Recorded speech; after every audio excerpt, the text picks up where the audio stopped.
Hello my dear students. वो कहते हैं ना कि किसी भी समस्या के दो समाधान होते हैं। पहला समाधान क्या होता है? पहला समाधान होता है भाग लो। भाग लो, भाग लो का मतलब पार्टिसिपेट करो, है ना। भाग लो का मतलब क्या होता है? पार्टिसिपेट करना, है। और दूसरा होता है भाग लो।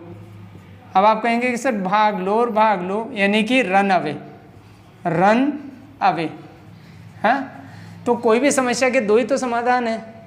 एक तो भाग लो यानी पार्टिसिपेट करो, है ना, और दूसरा है भाग लो यानी अगर आपसे पार्टिसिपेट नहीं किया जाता ना तो भाग जाओ। तो बताओ आप इनमें से अपनी समस्या का समाधान करने के लिए कौन सा ऑप्शन चुनेंगे? अच्छा, आप कह रहे हैं कि हम चुनेंगे भाग लो, है ना। भाग लो का मतलब है पार्टिसिपेट करो। तो चलो आज हम पार्टिसिपेट करते हैं। आज हम हमारा नया चैप्टर स्टार्ट करते हैं साइंस का, और नया चैप्टर है वो बिल्कुल नए सिरे से और बहुत ही अच्छे तरीके से हम स्टार्ट कर रहे हैं। हमारे चैप्टर का नाम लिखा हुआ है सामने, इसका नाम है एसिड बेस और सॉल्ट। एसिड बेस और सॉल्ट, है ना। सबसे पहले हम बात करते हैं हमारे एसिड की। देखिए कोई भी चीज़ है वो एसिडिक है या नहीं है, इसकी पहचान कैसे करोगे बताओ? अच्छा, आप कहेंगे कि सर उसको टेस्ट करेंगे हम। अच्छा, टेस्ट करोगे? ठीक है, करो टेस्ट। कैसा लगेगा टेस्ट?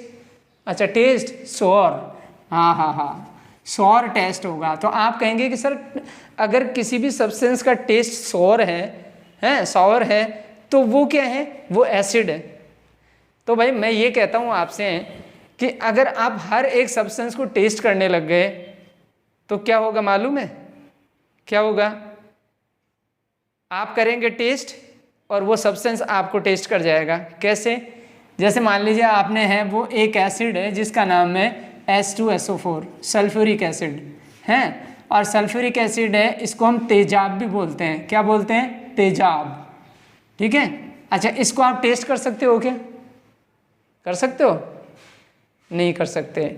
अगर आप टेस्ट करोगे तो आपकी जैसे जीभ है, जीभ के ऊपर जैसे ही है वो आप इस तेजाब को रखोगे तो ये ड्रॉप है ना तेजाब की, ये कॉन्सेंट्रेट सल्फ्यूरिक एसिड की ड्रॉप, ठीक है, ये क्या होगी आपकी इस जीभ में से छेद करते हुए यहाँ पर टपक जाएगी। अच्छा, तो इसका मतलब है कि हम हर चीज़ को टेस्ट नहीं कर सकते। अच्छा, तो टेस्ट नहीं कर सकते तो बताओ अब कोई चीज़ एसिड है या बेस है, ठीक है, अगर हम उस चीज़ को टेस्ट नहीं कर सकते, मान लो कॉन्सेंट्रेट H2SO4 दे दिया, ठीक है, पर आपको कहा कि बताइए ये एसिड है या बेस है, तो क्या टेस्ट थोड़ी करोगे? नहीं करोगे ना। तो फिर इसका कैसे टेस्ट करोगे कि ये एसिड है या बेस है? अच्छा, तो आप कह रहे हैं कि दूसरा तरीका भी है हमारे पास। तो क्या तरीका है आपके पास? अच्छा, आप मतलब वो ब्लू लिटमस पेपर है, ब्लू लिटमस पेपर, हाँ, ब्लू लिटमस जो है वो लिटमस सॉल्यूशन आप है वो इसके अंदर डालेंगे। जैसे ये एसिड लिया इसमें टेस्ट ट्यूब में, और इस टेस्ट ट्यूब में एसिड लेकर के और इसके अंदर थोड़ा सा ब्लू लिटमस सॉल्यूशन डाला आपने, तो ब्लू लिटमस सॉल्यूशन जैसे डालेंगे, ठीक है, वो कैसा हो जाएगा? रेड हो जाएगा। कैसा हो जाएगा? वो रेड हो जाएगा। तो ये तो बिना टेस्ट किए ही है वो टेस्ट हो गया ना। हाँ, तो ब्लू लिटमस पेपर अगर आप डालेंगे, ठीक है, ब्लू लिटमस सॉल्यूशन डालेंगे या ब्लू लिटमस पेपर डिप करेंगे इसके अंदर, ठीक है, ये पेपर है और वो क्या है? लिटमस सॉल्यूशन है। ये ब्लू लिटमस सॉल्यूशन है, ठीक है, और ये क्या है? ब्लू लिटमस पेपर है। अच्छा, तो या तो आप ब्लू लिटमस पेपर डिप करेंगे तो ये ब्लू लिटमस पेपर किस में कन्वर्ट हो जाएगा? रेड लिटमस पेपर में कन्वर्ट हो जाएगा, या फिर आप ब्लू लिटमस सॉल्यूशन डालेंगे तो वो रेड लिटमस सॉल्यूशन के अंदर कन्वर्ट हो जाएगा। यानी इस एसिड का कलर कैसा हो जाएगा? रेड हो जाएगा, है ना, और इस पेपर का कलर कैसा हो जाएगा? रेड हो जाएगा। तो इसका मतलब है कि आपने मेरे को तरीका तो बता दिया कि सर अगर हम उसको टेस्ट नहीं कर सकते तो हम क्या करेंगे? ब्लू लिटमस सॉल्यूशन डालेंगे हम। अगर कोई आपसे पूछे कि ये ब्लू लिटमस सॉल्यूशन लाओगे कहाँ से, बताओ? पता है कहाँ से लाओगे ये ब्लू लिटमस सॉल्यूशन? नहीं पता आपको? तो मैं बताता हूँ कि ये कहाँ से लाओगे आप ब्लू लिटमस सॉल्यूशन। देखिए, ब्लू लिटमस सॉल्यूशन लाने के लिए आपको प्लांट्स में जाना पड़ेगा। कौन से प्लांट की बात करें हम करते हैं लाइकेन, LICHEN, लाइकेन। लाइकेन एक प्लांट होता है, ठीक है, एक प्लांट होता है। और ये प्लांट जो है वो ज़्यादातर जहाँ पे बहुत ज़्यादा नमी होती है, हाइग्रोस्कोपिक एरियाज होते हैं, वहाँ पे ये उगता है ना। तो ये जो है वो लाइकेन जो प्लांट है, इस लाइकेन प्लांट की लीव्स को या स्टेम को निचोड़ करके इसका एक्सट्रैक्ट निकालते हैं अपन। एक्सट्रैक्ट निकालते हैं। एक्सट्रैक्ट का मतलब जैसे गन्ने को निचोड़ के गन्ने का रस निकालते हैं ना, पिया है गन्ने का रस, हाँ। तो ये इसका एक्सट्रैक्ट निकालते हैं हम। एक्सट्रैक्ट निकालते हैं तो हमारे पास एक लिक्विड हमें मिलता है, और इस लिक्विड को हम क्या कहते हैं, इसको हम कहते हैं लिटमस सॉल्यूशन। और इस लिटमस सॉल्यूशन का कलर कैसा होता है जनरली, इस लिटमस सॉल्यूशन का कलर होता है आपका पर्पल कलर। कैसा होता है, पर्पल कलर होता है ना। कैसा कलर होता है, हाँ पर्पल कलर होता है। अब ये जो लिटमस सॉल्यूशन हमने लिया ये पर्पल कलर का, ठीक है, इस पर्पल कलर के लिटमस सॉल्यूशन को हम ब्लू लिटमस में और रेड लिटमस में कन्वर्ट करते हैं, ठीक है। जैसे पर्पल कलर का लिटमस सॉल्यूशन लिया हमने, ठीक है, एक्सट्रैक्ट लिया, तो इसको अगर हम ब्लू लिटमस सॉल्यूशन में कन्वर्ट करना चाहेंगे, किस में, ब्लू लिटमस सॉल्यूशन में, तो हम क्या करेंगे कि इस एक्सट्रैक्ट के अंदर थोड़ा सा एसिड डाल देंगे, एसिडिफाई कर देंगे इसको। क्या कर देंगे, इसको एसिडिफाई कर देंगे। तो एसिडिफाई करने से कैसा कलर हो जाएगा इसका, हाँ ब्लू कलर हो जाएगा। तो ये आपके पास हो जाएगा ब्लू लिटमस सॉल्यूशन। क्या हो जाएगा, ब्लू लिटमस सॉल्यूशन। क्या इंट्रोड्यूस करेंगे, थोड़ा सा एसिड इंट्रोड्यूस करेंगे। किस में करेंगे, हाँ पर्पल कलर वाले में। यानी जो ये डायरेक्ट हमें लाइकेन प्लांट से जो मिला एक्सट्रैक्ट, ये लिक्विड मिला, इसका कलर पर्पल था, इसमें थोड़ा सा हल्का सा एसिड डालते हैं तो क्या हो जाता है, ये एसिडिफाई हो जाते हैं, और ये जो है वो आपका ब्लू लिटमस सॉल्यूशन में कन्वर्ट हो जाता है। समझ गए। अच्छा, रेड लिटमस सॉल्यूशन कैसे बनाएंगे आप। रेड लिटमस सॉल्यूशन के लिए आप क्या करेंगे, यही है वो पर्पल कलर वाला जो है वो आप है वो लिक्विड लेंगे। लिक्विड का मतलब ये आप लेंगे क्या, एक्सट्रैक्ट लेंगे, किसका, हाँ लाइकेन प्लांट का एक्सट्रैक्ट लेंगे, और इसमें क्या करेंगे, थोड़ा सा बेस मिला देंगे, हल्का सा, ठीक है, इसको बेसिक कर देंगे, एल्कलाइन कर देंगे इसको थोड़ा सा। तो जैसे एल्कलाइन करेंगे तो इसका कलर कैसा हो जाएगा, इसका हो जाएगा रेड कलर हो जाएगा, इसका कैसा हो जाएगा, रेड लिटमस सॉल्यूशन बन जाएगा ये, है। अब ये तो लिटमस सॉल्यूशन बन गया, ब्लू लिटमस सॉल्यूशन बन गया और रेड लिटमस सॉल्यूशन बन गया, ठीक है, बना लिया। अब इसके बाद में पेपर कैसे बनाओगे, तो हम क्या करते हैं, एक जो है वो पेपर लेते हैं हम, ठीक है, और ये पेपर जो वाटर को एब्जॉर्ब कर लेता है, जिसको हम कहते हैं कि जैसे वाटर सोकिंग पेपर, एब्जॉर्ब करने वाला पेपर। तो ये पेपर लेते हैं तो इसमें डिप कर लेते हैं अपन, इसको इसमें डिप कर देते हैं तो ये क्या बन जाएगा, ब्लू लिटमस पेपर बन जाएगा। ये क्या बन जाएगा, रेड लिटमस पेपर बन जाएगा। तो देखिए, अब आप कहेंगे कि सर ये हमने कहाँ से ऑब्टेन किया लिटमस सॉल्यूशन, तो हमने लिटमस सॉल्यूशन ऑब्टेन किया है यहाँ से, देखिए आप, लिचेन प्लांट से। और लिचेन जो प्लांट है उसके एक्सट्रैक्ट को है, उसका कलर पर्पल था, उसमें थोड़ा सा एसिड डाला, एसिडिफाई किया, ब्लू लिटमस सॉल्यूशन मिल गया, थोड़ा सा हल्का सा बेस डाला उसके अंदर, तो ये इसको एल्कलाइन किया, तो ये हमें रेड लिटमस सॉल्यूशन मिल गया। इसमें अगर हम एक फिल्टर पेपर को या वाटर एब्जॉर्ब करने वाले पेपर को है वो इसमें डुबोएं तो ये और फिर इसके बाद में इसको ड्राई कर लें तो ये ब्लू लिटमस पेपर बन गया और ये रेड लिटमस पेपर बन गया। ये तरीका है आपको ये सॉल्यूशन और ये पेपर बनाने का, ये एक तरीका है, ठीक है। तो दूसरा आप तरीका मेरे को बता रहे थे कि सर ऐसा करेंगे हम, ठीक है, कि एसिड को हमें वो इस तरह से आइडेंटिफाई करेंगे कि हम ब्लू लिटमस सॉल्यूशन जो है वो उसमें डिप करेंगे, और ब्लू लिटमस सॉल्यूशन अगर है वो रेड में कन्वर्ट हो जाए तो वो एसिड हो जाएगा। बिल्कुल सही बोला आपने। अच्छा, अगर मान लीजिए किसी के पास ब्लू लिटमस सॉल्यूशन हो ही नहीं तो फिर क्या करोगे बताओ। हाँ देखिए, ब्लू लिटमस सॉल्यूशन जो है वो एक नेचुरल इंडिकेटर है। ये क्या है, एक नेचुरल इंडिकेटर। नेचुरल इंडिकेटर क्या होता है मालूम है, नेचुरल इंडिकेटर होता है जो नेचर से हमें मिलता है, हाँ नेचर से मिलता है, यानी प्लांट्स से मिलता है। तो देखिए लिटमस सॉल्यूशन तो हमें प्लांट से ही मिला ना, मिला कि नहीं, हाँ। तो अगर ये प्लांट से मिला तो इसको हम क्या कहेंगे, नेचुरल इंडिकेटर कहेंगे। अच्छा, और अगर जैसे मान लीजिए कोई इंडिकेटर हमने है वो केमिकल से बनाया तो, और हमने बनाया तो उसको हम कहेंगे सिंथेटिक इंडिकेटर। क्या बोलेंगे उसको? Synthetic indicator. तो ये तो ब्लू लिटमस पेपर तो है वो नेचुरल इंडिकेटर है, और हम लेंगे सिंथेटिक इंडिकेटर। Synthetic indicator. अब ये सिंथेटिक इंडिकेटर क्या है बताओ? किसी इंडिकेटर का नाम जानते हो सिंथेटिक, जो सिंथेटिक है? अगर नहीं जानते तो मैं बता देता हूँ आपको। ये है फिनोल्फ्थलीन। क्या है? फिनोल्फ्थलीन। ठीक है, ये फिनोल्फ्थलीन जो है वो एक ऐसा इंडिकेटर होता है जो सिंथेटिक इंडिकेटर होता है। ठीक है, और इस सिंथेटिक इंडिकेटर को हम क्या करें बताओ? अगर हम इस फिनोल्फ्थलीन की कुछ ड्रॉप्स, जैसे ये फिनोल्फ्थलीन की बॉटल है हाँ, इस बॉटल के अंदर फिनोल्फ्थलीन है, ये बॉटल है देखिए, हैं, और इसमें फिनोल्फ्थलीन का सॉल्यूशन है ये वाला। ठीक है, और यहाँ ये एसिड है इसके अंदर। अब इस एसिड के अंदर फिनोल्फ्थलीन को डालते हैं, थोड़ा सा 1-2 ड्रॉप डालते हैं, ड्रॉपर से डाल देते हैं अपन। जब ड्रॉपर से डाल देते हैं तो 1-2 ड्रॉप डालते हैं, तो देखिए एसिड अपने आप में, कोई भी एसिड होता है वो कलरलेस होता है। एसिड और बेस का कोई अपना कलर तो होता नहीं है। ठीक है, सब ट्रांसपेरेंट होते हैं ये। हाँ, तो जैसे इसमें हम फिनोल्फ्थलीन के 1-2 ड्रॉप डालेंगे इसके अंदर और इसको स्टीयर करेंगे, तो क्या इसके कलर में कोई चेंज आएगा? बताइए, नहीं आएगा। तो फिनोल्फ्थलीन डालने से एसिड के कलर में कोई चेंज नहीं आता है। ठीक है, तो हम ये कह सकते हैं कि हमारे पास इस टेस्ट ट्यूब के अंदर एसिड है। इसके अलावा जैसे मान लीजिए अगर आपके पास फिनोल्फ्थलीन भी नहीं हो तो क्या करेंगे आप?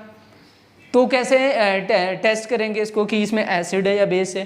तो फिर उसके लिए आपको है वो काम में लेना पड़ेगा मिथाइल ऑरेंज। क्या काम में लेना पड़ेगा बताइए? मिथाइल ऑरेंज काम में लेना पड़ेगा आपको। अब मिथाइल ऑरेंज जो है वो आपका, ठीक है, वो एक इंडिकेटर है मिथाइल ऑरेंज। ठीक है, अब ये जो मिथाइल ऑरेंज है, ठीक है, इसका एक्चुअल कलर क्या होता है? इसका एक्चुअल कलर जैसे नाम जैसे इसका है ना ऑरेंज, हाँ, तो मिथाइल ऑरेंज है। जैसे इसमें मिथाइल ऑरेंज वाली बोतल ले लेते हैं अपन, ये मिथाइल ऑरेंज वाली बोतल है ना, इसमें मिथाइल ऑरेंज है, हाँ, मिथाइल ऑरेंज है। अब इस मिथाइल ऑरेंज में से कुछ ड्रॉप्स हैं, ठीक है, इस एसिड में डालते हैं। देखिए यहाँ पे इसमें एसिड है, हाँ, एसिड कोई भी हो, XYZ एसिड का कोई वो मैटर नहीं करता है कि स्ट्रॉन्ग एसिड लेना है, वीक एसिड लेना है। ठीक है, 1-2 ड्रॉप ड्रॉपर से इसके अंदर डाल दिए हमने एसिड से। ठीक है, एसिड में डाल दिए हमने 1-2 ड्रॉप मिथाइल ऑरेंज की। बताइए कलर चेंज होगा क्या? बताइए। हाँ, कलर चेंज हो जाएगा, इसका कलर चेंज हो जाएगा। और इसका कलर कैसा हो जाएगा? इसका कलर हो जाएगा रेड। कैसा कलर हो जाएगा इसका? रेड कलर हो जाएगा। तो देखिए अगर आपके पास ऑप्शन बहुत हैं, बस ऑप्शंस का यूज़ लेने वाला होना चाहिए। ठीक है, ज्ञान बहुत है दुनिया के अंदर, उस ज्ञान को जो है वो क्या है, हाँ, लेने वाला चाहिए। ठीक है, तो देखिए आपके पास है वो इस तरह से आप है वो किसी भी एसिड का टेस्ट कर सकते हैं आप कि ये सब्सटेंस एसिड है या फिर बेस है। ठीक है, तो पहले तो हम एसिड की बात कर रहे हैं, तो लिटमस पेपर से हमने एसिड को टेस्ट कर लिया, फिनोल्फ्थलीन से एसिड को टेस्ट कर लिया। फिनोल्फ्थलीन के अंदर है वो, जैसे फिनोल्फ्थलीन के ड्रॉप्स डालते हैं तो ये कलरलेस रहता है। ठीक है, ये कलरलेस रहता है यहाँ पे, और कलरलेस रहता है यहाँ पे। और अगर जैसे मान लीजिए इसके अंदर मिथाइल ऑरेंज डालते हैं तो मिथाइल ऑरेंज के कारण से ये रेड हो जाता है। ठीक है, ये तो बात हो गई आपके एसिड की। अच्छा, ये तो इंडिकेटर्स हो गए जिससे हम है वो पता कर सकते हैं कि हमारे को जो सब्सटेंस दे रखा है वो क्या दे रखा है, एसिड है या बेस है। ठीक है, अब इसके बाद में देखिए हम बात करते हैं कि एसिड कितने टाइप के होते हैं। भाई एसिड के टाइप्स भी तो हमें पता होने चाहिए। पहले हमने पता किया कि ये एसिड है या नहीं है, ठीक है, पता कर लिया। अब हम पता करें कि एसिड कितने टाइप के होते हैं। तो हम ये कहें कि एसिड 2 टाइप के होते हैं मेनली। तो एसिड कितने टाइप के होते हैं? 2 टाइप के होते हैं। ये 2 टाइप मैं बता रहा हूँ आपको एसिड के। एक तो होता है आपका ऑर्गेनिक एसिड, एक तो क्या होते हैं ऑर्गेनिक एसिड, और एक होता है आपका इनऑर्गेनिक एसिड। ठीक है, कितने टाइप के हो गए? 2 टाइप के हो गए। एक हो गया ऑर्गेनिक एसिड, एक हो गया इनऑर्गेनिक एसिड। अब आप कहेंगे कि सर ये ऑर्गेनिक एसिड और इनऑर्गेनिक एसिड में फ़र्क क्या है? हैं? तो देखिए ऑर्गेनिक एसिड वो एसिड होते हैं जो हमें जनरली प्लांट या एनिमल से मिलते हैं। किसी भी एनिमल से, किसी इंसेक्ट से मिल गए या किसी प्लांट से मिल गए, ऐसे एसिड को हम क्या कहते हैं? ऑर्गेनिक एसिड कहते हैं। और जो हमें मिनरल्स से मिलते हैं उनको हम क्या कहते हैं? Inorganic acid. ठीक है, तो देखिए प्लांट से, हाँ अब जैसे ये देखिए, पहले अपन प्लांट से मिलने वाले, तो ये किससे मिलते हैं? प्लांट या इंसेक्ट से, इंसेक्ट से मिलने वाले एसिड्स को हम क्या कहते हैं? ऑर्गेनिक एसिड कहते हैं, है ना। अब देखिए आप कहेंगे कि सर कौन से प्लांट से कौन सा एसिड मिलता है, तो देखते जाइए आप, है ना। जैसे मान लीजिए आपने लिखा साइट्रिक एसिड, तो ये साइट्रिक एसिड है। हाँ, साइट्रिक एसिड किससे मिलेगा आपको? लेमन से मिल जाएगा। नींबू जो है, हाँ नींबू की लस्सी, अरे नींबू की क्या वो जो है वो जूस बना के पीते हैं ना, है नींबू पानी, तो उसके अंदर क्या हो गया? ये हो गया आपका साइट्रिक एसिड। ठीक है, अच्छा और कभी पतासी वतासी खाते हो क्या? खाते हो? अच्छा, तो वो टेस्टी क्यों लगती है मालूम है? नहीं पता? नहीं पता तो मैं बताता हूँ। उसमें वो मिलाते हैं टार्ट्रिक एसिड। क्या मिलाते हैं? Tartaric acid. हैं, ये किस में होते हैं? टैमरिंड में। टैमरिंड, टैमरिंड जानते हो क्या होता है? नहीं जानते? इमली का बूटा, बेरी का बेर, हैं, इमली खट्टी मीठा बेर, हैं, तो ये इमली होती है। ठीक है, टैमरिंड, टैमरिंड क्या होती है? इमली। और इमली में कौन सा एसिड होते हैं? टार्ट्रिक एसिड, है ना। और वो मिला देते हैं बेटे पतासी वाले पानी में और आपको लगता है टेस्टी, है। अच्छा, तीसरा देखिए आप, ऑक्जेलिक एसिड। ऑक्जेलिक एसिड, हाँ ऑक्जेलिक एसिड जो होता है वो किस में होता है? हाँ इसमें होता है। देखिए उल्टा सीधा एक समान, टोमेटो, इधर भी टो, इधर भी टो, इधर में, है? तो ऑक्जेलिक एसिड होता है इसके अंदर, टोमेटो में होता है। ठीक है, इसके बाद में देखिए malic acid. Malic, malic acid होता है आपके एप्पल में। एप्पल में भी एसिड होता है। अच्छा, एप्पल में भी एसिड होता है, मैलिक एसिड होता है एप्पल के अंदर, है ना।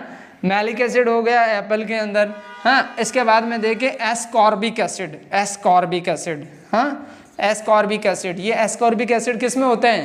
हाँ ऑरेंज में होता है, हाँ संतरे में होता है एस्कॉर्बिक एसिड। किस में होता है? संतरे में होता है ना। और जैसे आपको अगर किसी चींटी ने काट लिया या मधुमक्खी ने काट लिया, सपोज करो, तो भाई चींटी और मधुमक्खी, आपको दर्द होता है, आपको स्वेलिंग हो जाती है, आपको मतलब पेन होता है, बताओ क्यों होता है? क्या होता है उसके अंदर? वो काटती है, मधुमक्खी काटती है, तो उसके डंक में क्या होता है?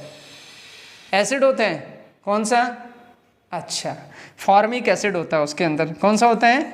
फॉर्मिक एसिड होता है, या मेथनोइक एसिड भी बोलते हैं हम। फॉर्मिक एसिड होता है। ये एंट या जो है वो आपके हनी बी के जो स्टिंग के अंदर होता है, ये हनी बी के स्टिंग के अंदर ये होता है एसिड।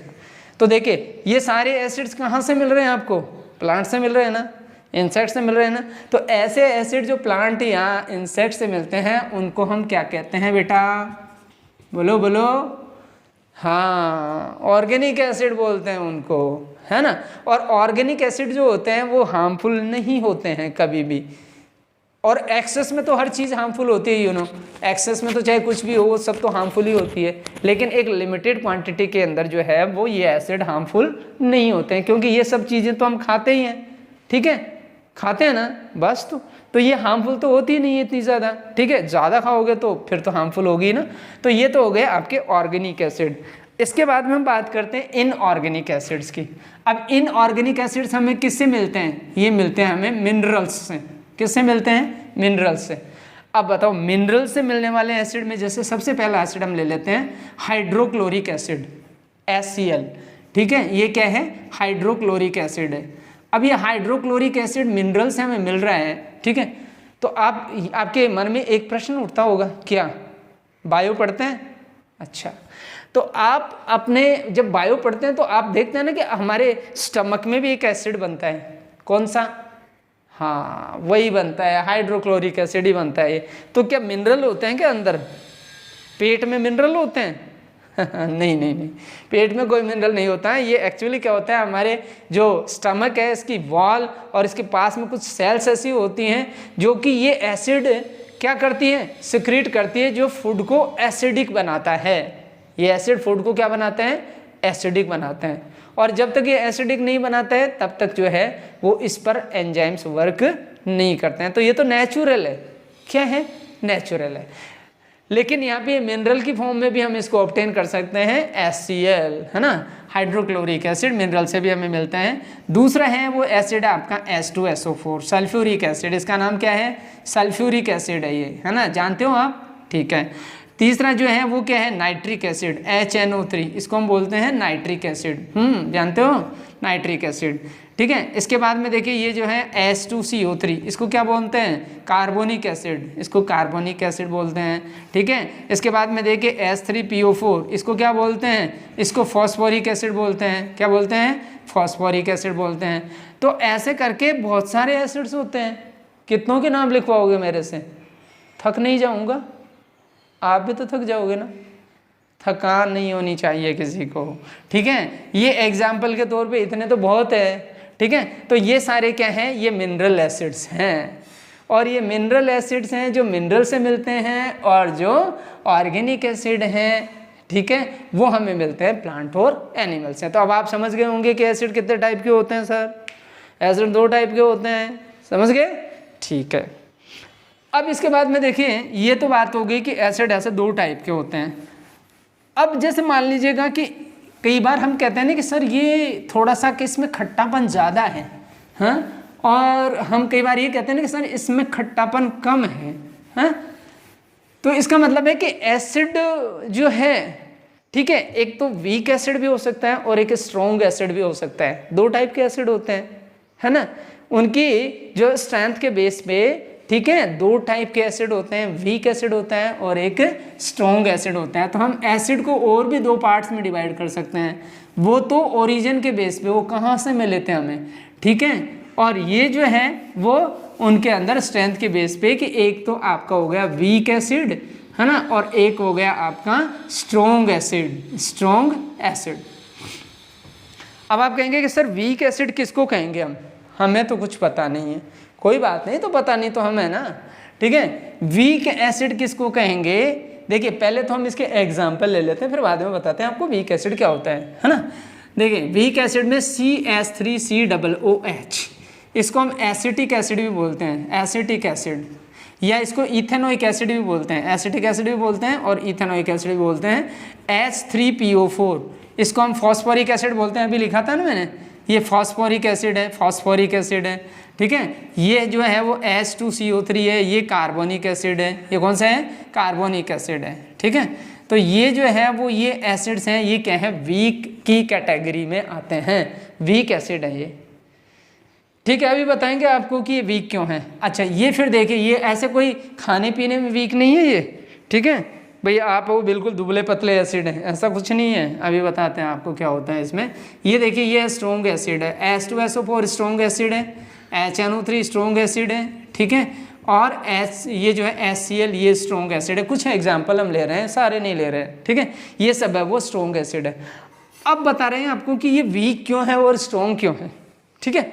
तो देखिए हम क्या करते हैं, जैसे मान लीजिए हमने कोई भी एग्जाम्पल लिया इनमें, जैसे इस एसिड का एग्जाम्पल ले लिया हमने H3PO4 का, H3PO4 का हमने क्या किया, एक्वस सॉल्यूशन लिया, इसके अंदर ये एक्वस सॉल्यूशन ले लिया हमने इसमें, ठीक है। एक्वस सॉल्यूशन का मतलब क्या होता है, उसको पानी में थोड़ा सा घोल लो, ठीक है। H3PO4 का सॉल्यूशन हमने ले लिया, ठीक है, ये एसिड का सॉल्यूशन, एक्वस सॉल्यूशन, यानी अब इसका हम क्या है, अब हम इसका इलेक्ट्रोलाइज करते हैं। इलेक्ट्रोलाइज करते हैं तो इसका मतलब है कि इसमें इलेक्ट्रिक करंट पास करते हैं। इलेक्ट्रिक करंट पास करते हैं तो क्या होता है, H3PO4 इसका हाइड्रोलाइसिस करते हैं। चलो हाइड्रोलाइसिस करते हैं तो क्या होगा, ये आयंस में डिसोसिएट हो जाएगा। कैसे भाई, ये 3H+ बन जाएगा, ठीक है, आयंस में डिसोसिएट हो जाएगा, और PO4 3- बन जाएगा। ये देखिए ये आयन बन गया और ये आयन बन गया, आयंस में डिसोसिएट हो गया। लेकिन ये पूरी तरह से आयंस में डिसोसिएट नहीं होता है। इसके आयंस में है, जैसे मान लीजिए हमने 100 ml ये लिया एसिड, तो 100 का 100 ml आयंस में डिसोसिएट नहीं होता है। कुछ एसिड ऐसे कैसे ही पड़ा रहता है, मान लीजिए इसके अंदर है वो 50% एसिड ऐसे ही रह जाता है, ये वो आयोनाइज ही नहीं होता है, वो तो इसी फॉर्म में रह जाता है और बाकी आयोनाइज हो जाता है। तो इसका मतलब क्या हुआ कि ऐसा एसिड जो आयोनाइज नहीं होता है पूरी तरह से, उसको हम क्या कहते हैं, बोलो आप ही बताओ। हाँ, उसको हम कहते हैं वीक एसिड, यानी the acid which do not ionise, on hydrolysis, जब उनका हाइड्रोलाइसिस करते हैं अपन और वो अगर आयंस में डिसोसिएट पूरी तरह से नहीं होता है तो उसको हम क्या कहते हैं, बोलो, वीक एसिड बोलते हैं उसको, है ना। अब इसके बाद हम बात करते हैं स्ट्रॉन्ग एसिड की। अब ये इधर स्ट्रॉन्ग में आ जाओ आप, है ना। तो स्ट्रॉन्ग एसिड की साइड में देखिए आप, आपके पास में H2SO4 है ना, सल्फ्यूरिक एसिड है। अब ये सल्फ्यूरिक एसिड है, ये जो है वो इसको हम क्या करते हैं, आयोनाइज करते हैं अपन, हैं, इसको हाइड्रोलाइज करते हैं। तो देखिए ये H2SO4 को हाइड्रोलाइज किया हमने तो क्या हुआ, 2H+ और SO4 2-, ठीक है। ये देखिए आयंस में डिसोसिएट हो गया ना, H2SO4 किस में डिसोसिएट हो गया, आयंस में डिसोसिएट हो गया। इसका मतलब है कि ये क्या हो गया, पूरी तरह से, हाँ पूरी तरह से ये 100 का 100 ml, जैसे मान लीजिए इसमें 100 ml हमने H2SO4 लिया और ये 100 ml H2SO4 पूरा का पूरा आयंस में डिसोसिएट हो गया, कुछ भी नहीं बचा। हाँ, तो इसलिए हम इसको क्या कहते हैं, स्ट्रॉन्ग एसिड कहते हैं। तो ऐसे एसिड जो पूरी तरह से आयोनाइज हो जाएं वो स्ट्रॉन्ग होते हैं, और ऐसे एसिड जो पूरी तरह से आयोनाइज ना हो उनको हम क्या कहते हैं, क्या कहते हैं, हाँ वीक एसिड कहते हैं उसको, ठीक है। इसके बाद में कई बार आपने ये भी सुना होगा, है ना, कि जैसे एसिड जो है, ठीक है, एक डाइल्यूट एसिड होता है और एक कॉन्सेंट्रेट एसिड होता है ना। डाइल्यूट और कॉन्सेंट्रेट एसिड सुना होगा ना, नहीं सुना तो आप सुन लो भाई। ये तो होता है डाइल्यूट एसिड, और एक होता है कॉन्सेंट्रेट एसिड, है ना। अब देखिए डाइल्यूट और कॉन्सेंट्रेट में क्या फ़र्क है, पता है? अच्छा ठीक है, मैं एक छोटा सा एग्जांपल देता हूँ, उसमें आप खुद ही बता देंगे कि डाइल्यूट कौन सा होता है और कॉन्सेंट्रेट कौन सा होता है। अब यहाँ देखिए आपके पास जैसे मान लीजिए ये एक ग्लास है, इस ग्लास के अंदर 100 ml वाटर है, ठीक है, 100 ml वाटर है। इसके अंदर आपने जो है वो यहाँ से थोड़ी सी शुगर ली आपने, चीनी, और चीनी लेके और उसमें आधा चम्मच चीनी के डाल दिया और उसको घोल दिया 100 ग्राम पानी में, 100 ml पानी में। अच्छा फिर एक काम और किया आपने, एक काम ये किया कि जैसे यहाँ पे देखिए, यहाँ पे भी इसमें भी 100 ml वाटर ही है ना, और इसके अंदर आपने है वो 5 चम्मच 5 टीस्पूनफुल, है ना, जो है वो क्या शुगर इसमें डाल दी, उसको घोल दिया, समझ गए। तो बताओ मीठा किस में ज़्यादा होगा, इसमें होगा या इसमें होगा? आप कहेंगे सर इसमें होगा, 5 चम्मच डालिए इसमें तो यही होगा मीठा। तो इसका मतलब है कि यहाँ पे ये सॉल्यूशन क्या हो गया, कॉन्सेंट्रेट सॉल्यूशन हो गया, और ये क्या हो गया, डाइल्यूट सॉल्यूशन। तो ठीक है सर, बोले ये बात हुई सॉल्यूट और सॉल्वेंट वाली, हमें तो इसकी बताओ ना आप, एसिड की बताओ आप तो, कि डाइल्यूट एसिड कौन सा होता है, कॉन्सेंट्रेट एसिड कौन सा होता है। तो सुनो, कोई भी एसिड होता है, ठीक है, वो अगर 100% प्योर एसिड होता है, ठीक है, 100%, तो उसको एब्सोल्यूट एसिड बोलते हैं, बिल्कुल मतलब 100% यानी जिसमें वाटर कुछ नहीं होता है उसके अंदर, है ना, वो एसिड होता है। अब अगर जैसे मान लीजिएगा कि आपने वो 100 ml वाटर के अंदर है, ठीक है, 100 ml वाटर के अंदर 100 ml वाटर है इसमें, इसके अंदर आपने है वो 10 ml है वो क्या डाल दिया, H2SO4 डाल दिया, एसिड डाल दिया 10 ml, सिर्फ 10 ml, ठीक है। तो यहाँ पे एक सॉल्यूशन बन गया है वाटर और एसिड का। फिर देखिए आपने ये इतना ही 100 ml जो है ना वो दूसरा आपने बीकर लिया और उस 100 ml के अंदर ही है वाटर के अंदर, ठीक है, उसके अंदर आपने जो है वो इसमें 50 ml एसिड डाल दिया, कितना, 50 ml एसिड। तो बताइए कि इसमें ये जो एसिड है ये स्ट्रॉन्ग होगा या ये होगा, बताओ। आप कहेंगे सर ये इसमें कम एसिड डाला है तो ये तो डाइल्यूट होगा, और उसमें कम ज़्यादा एसिड डाला है तो ये कॉन्सेंट्रेट एसिड होगा। तो बिल्कुल सही बोल रहे हो आप, मैं कब कह रहा हूँ कि आप गलत बोल रहे हो, बिल्कुल सही बोला आपने। क्यों? क्योंकि जिसमें एसिड, जिस वाटर के अंदर एसिड का अमाउंट कम होता है, ठीक है ना, यानी दोनों जगह इक्वल वाटर का अमाउंट है, लेकिन जिस वाटर के अंदर एसिड का अमाउंट कम होता है, यानी ये आपका क्या हो गया, एक तरह से ये हो गया सॉल्यूट, और ये क्या हो गया, सॉल्वेंट हो गया, ठीक है। तो अगर ये, क्योंकि ये लिक्विड इन लिक्विड सॉल्यूशन है ना, ठीक है, तो यहाँ पे इस एसिड जो लिक्विड की फॉर्म में है वो इस वाटर के अंदर अगर कम है तो ये डाइल्यूट है, और अगर ये ज़्यादा है उतने ही वाटर में, उतने ही ml वाटर में, तो ये क्या है, कॉन्सेंट्रेट सॉल्यूशन है। समझ में आ गई बात, अच्छे से, बढ़िया से, वेरी गुड। ये तो बात हो गई आपके एसिड्स की, भाई मैंने एसिड बताया, ऑर्गेनिक एसिड है, इनऑर्गेनिक एसिड है, ठीक है, स्ट्रॉन्ग एसिड है, वीक एसिड है, डाइल्यूट एसिड है, कॉन्सेंट्रेट एसिड है। पर एक चीज़ का आप ध्यान रखना जरूर, क्या, कि जब कभी केमिस्ट्री लैब में जाओ तो वहाँ पे बिना परमिशन के है ना वो वाटर को एसिड में या एसिड को वाटर में कभी मिला मत देना। क्यों नहीं मिला देना? क्योंकि अगर आपने एसिड को वाटर में मिला दिया या वाटर को एसिड में मिला दिया तो बहुत बड़ा अनर्थ हो सकता है। क्या अनर्थ हो सकता है? तो सुनो, देखो क्या अनर्थ हो सकता है। जैसे मान लीजिए आप पहुंचे केमिस्ट्री लैब में और वहाँ पे कॉन्सेंट्रेट एसिड रखा हुआ है, सल्फ्यूरिक एसिड, ठीक है। अब ये कॉन्सेंट्रेट सल्फ्यूरिक एसिड है, आपने देखा कॉन्सेंट्रेट H2SO4 की बोतल है, ठीक है। आपने मज़े में क्या किया, इस कॉन्सेंट्रेट H2SO4 की बोतल में से क्या किया, एसिड को निकाला आपने, ठीक है। ड्रॉपर से एसिड को निकाला और एक टेस्ट ट्यूब है, इस टेस्ट ट्यूब के अंदर है ना पानी भरा हुआ है, तो इसके अंदर तुरंत इसके अंदर लुढ़का दिया, एसिड को डाल दिया, ठीक है। एकदम से डाल दिया पूरा का पूरा एसिड, जो ड्रॉपर से ऐसे खट जैसे डाला तो क्या होगा मालूम है? क्योंकि जब एसिड और वाटर दोनों के अंदर क्या होगा, मिक्सिंग होगा, यानी डाइल्यूशन होगा। ये आप डाइल्यूशन कर रहे हैं, डाइल्यूट कर रहे हैं, ठीक है, एसिड को।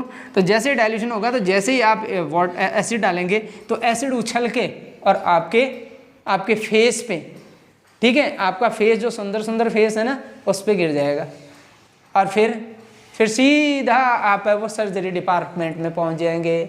वहाँ पे आपके फेस की सर्जरी होगी। बोलो, है खतरनाक? बिल्कुल खतरनाक है, क्योंकि ये एक्सोथर्मिक रिएक्शन होती है। जब हम एसिड को वाटर से मिलाते हैं या वाटर में एसिड मिलाते हैं, ठीक है, तो क्या होता है, एक्सोथर्मिक रिएक्शन होती है। और ये एक्सोथर्मिक रिएक्शन का मतलब हीट प्रोड्यूस होती है बहुत ज़बरदस्त, और इतनी ज़बरदस्त हीट प्रोड्यूस होती है कि ये एसिड और वाटर स्प्लैश आउट होकर के और आपके फेस पे या आपके कपड़ों पे या आपकी बॉडी पे पड़ जाता है और आपको नुकसान हो जाता है। तो गलती करोगे क्या? ऐसी करोगे? कर लेना, मज़ा भी चख लेना उस चीज़ का। लेकिन मैं तो ये कहता हूँ कि ऐसी गलती मत करना कि आप जो है वो केमिस्ट्री लैब में जा कर के एसिड को वाटर में मिलाएं। तो फिर डाइल्यूशन करना हमें, जब एसिड, हमें कोई भी एसिड है उस कॉन्सेंट्रेट एसिड को डाइल्यूट करना है तो सर उसमें पानी तो मिलाना ही पड़ेगा, मिलाना पड़ेगा बिल्कुल। तो करना क्या आपको, देखिए आपके पास है एसिड और आपके पास है वाटर, दो चीज़ें आपके पास। अब आप क्या करेंगे, ये जो एसिड वाला जो टेस्ट ट्यूब है और ये जो वाटर वाला टेस्ट ट्यूब है, तो आप क्या करेंगे, इस वाटर के अंदर इस एसिड को मिलाएं तो गए, लेकिन यहाँ पे एक क्या रखेंगे, रॉड रखेंगे, ग्लास रॉड। अब इसमें यहाँ पे इसमें क्या है एसिड है, इसमें वाटर है, ठीक है, और यहाँ से आप ये एसिड की ड्रॉप्स इसमें डाल रहे हैं, इसके सारे डाल रहे हैं, ये एसिड डाल रहे हैं इसके अंदर, धीरे धीरे हिलाते हुए, ठीक है, और एक एक ड्रॉप करके वाटर के अंदर डालना है, एकदम से नहीं डालना है। और हमेशा एसिड को वाटर में ही मिलाते हैं, याद रखिए, हमेशा एसिड को ड्रॉप बाय ड्रॉप वाटर में मिलाते हैं, कभी भी वाटर को एसिड में नहीं मिलाते हैं। हाँ, वाटर को एसिड में कभी नहीं मिलाना है, एसिड को ही वाटर में मिलाना है और ड्रॉप बाय ड्रॉप ही मिलाना है आपको, ड्रॉप बाय ड्रॉप, ठीक है। अगर एकदम से बिल्कुल नहीं मिलाना है, ठीक है, अगर आपने एकदम से मिला दिया तो एकदम से जो है वो एक रिएक्शन होगी, एक्सोथर्मिक रिएक्शन, और वो एक्सोथर्मिक रिएक्शन है वो आपको बहुत नुकसान पहुंचाएगी। तो क्या आप नुकसान पहुंचवाना चाहते हो आप? हैं? नहीं ना, बस। तो अब हम क्या करते हैं कि या तो किसी भी एसिड को अगर हम वाटर में डिसॉल्व करते हैं या मिलाते हैं तो उस प्रोसेस को हम क्या कहते हैं, उस प्रोसेस को हम कहते हैं डाइल्यूशन। क्या कहते हैं उसको? डाइल्यूशन कहते हैं उसको, है ना। डाइल्यूशन का मतलब उसको डाइल्यूट करते हैं, जो कॉन्सेंट्रेट है ना एसिड, उसका हम क्या करते हैं, डाइल्यूशन करते हैं। डाइल्यूशन यानी उसमें हाइड्रोजन आयंस का जो नंबर है पर यूनिट वॉल्यूम कम करते हैं हम, हाइड्रोजन आयंस का क्या number per unit volume decrease करते हैं हम। और उस डिक्रीज करने को, यानी हाइड्रोजन का पर यूनिट वॉल्यूम, जो हाइड्रोजन आयन का पर यूनिट वॉल्यूम डिक्रीज करने को ही हम क्या कहते हैं, डाइल्यूशन कहते हैं। तो जब एसिड को वाटर में मिलाते हैं तो हम कर रहे हैं उसका डाइल्यूशन। और डाइल्यूशन के टाइम में ये चीज़ आपको बहुत ज़्यादा ध्यान में रखनी होगी। अगर आप ध्यान में नहीं रखेंगे तो फिर नुकसान आपको ये है ना। तो ये तो बात हो गई आपके कि किस तरह से हम किसी एसिड को डाइल्यूट करें, ठीक है, क्या प्रिकॉशंस होनी चाहिए, ठीक है। अब इसके बाद में हम बात करते हैं कि आपका जो एसिड है उस एसिड में ऐसा क्या है, उसकी डेफिनेशन हम कैसे उसको डिफाइन कैसे करें। एसिड की डेफिनेशन, कोई पूछे कि सर एसिड क्या है, हाँ ऐसे आपसे पूछ ले कोई भी टीचर पूछ ले, कोई भी स्टूडेंट पूछ ले कि सर बोले बताओ एसिड किसको कहते हैं, what do you mean by acid, तो आपका उत्तर क्या होगा, what will be your answer. अच्छा, आप ये कहेंगे कि the substance which turn blue litmus into red is known as acid, हैं ऐसे बोलेंगे ना।